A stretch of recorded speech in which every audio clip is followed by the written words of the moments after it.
जय श्री राम, जय श्री कृष्ण। इस कथा को जो भी सुनेगा उसे 84 लाख योनियों से मुक्ति मिल जाएगी।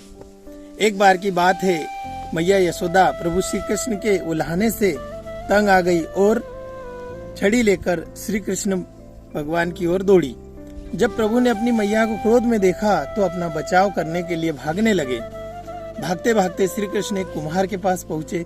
कुम्हार तो अपनी मिट्टी के घड़े बनाने में व्यस्त था, लेकिन जैसे ही कुम्हार ने श्री कृष्ण की ओर देखा तो वह बहुत प्रसन्न हुआ। कुम्हार जानता था कि श्री कृष्ण भगवान साक्षात परमेश्वर है।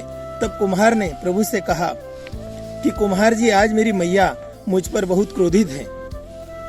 मैया छड़ी लेकर मेरे पीछे आ रही है। मैया मुझे मारेगी, इसलिए कुम्हार भैया मुझे कहीं भी छुपा लो।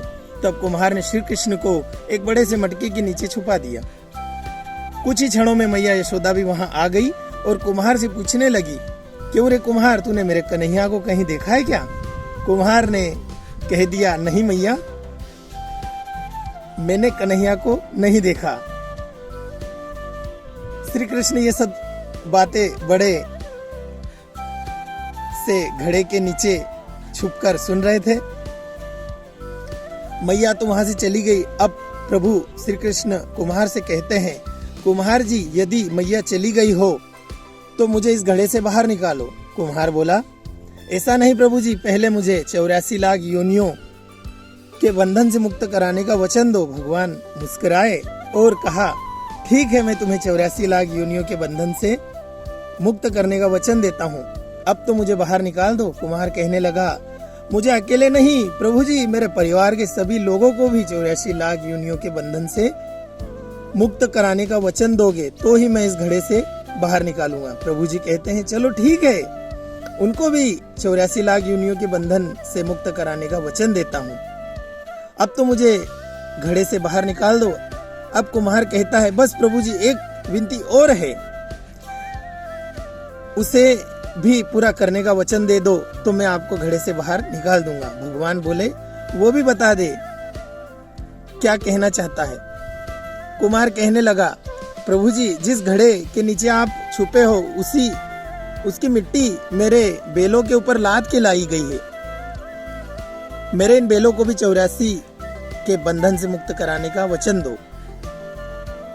भगवान ने कुम्हार के प्रेम पर प्रसन्न होकर उन बेलों को भी 84 के बंधन से मुक्त करने का वचन दिया। प्रभु बोले, अब तो तुम्हारी सब इच्छा पूरी हो गई है, अब तो मुझे घड़े से बाहर निकाल दो। तब कुम्हार कहता है, नहीं, अभी नहीं भगवान, बस एक अंतिम इच्छा और है, उसे भी आप अंतिम इच्छा और है, उसे भी पूरा कीजिए, कर दीजिए। तो तब पूरा कर दीजिए। और वो ये है कि जो भी व्यक्ति, जो भी प्राणी हम दोनों के बीच का यह संवाद सुनेगा, उसे भी आप 84 लाख योनियों के बंधन से मुक्त कराओगे। बस यह वचन दे दो तो मैं आपको इस घड़े से बाहर निकाल दूंगा। कुम्हार की इस प्रेम भरी बातों को सुनकर प्रभु श्री कृष्ण बहुत खुश हुए और कुम्हार की इस इच्छा को भी पूरा करने का वचन दिया।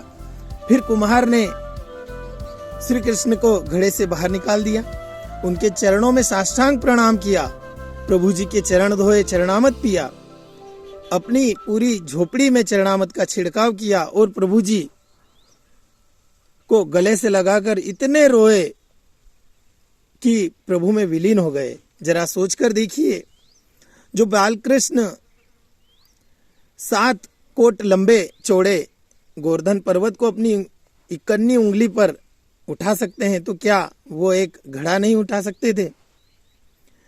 लेकिन बिना प्रेम रिझे नहीं नटवर नंद किशोर। कोई कितने भी यज्ञ कर ले, अनुष्ठान करे, कितना भी दान करे, चाहे कितनी भी भक्ति करे, लेकिन जब तक मन में प्राणी मात्र के लिए प्रेम नहीं होगा, प्रभु श्री कृष्ण नहीं मिल सकते हैं।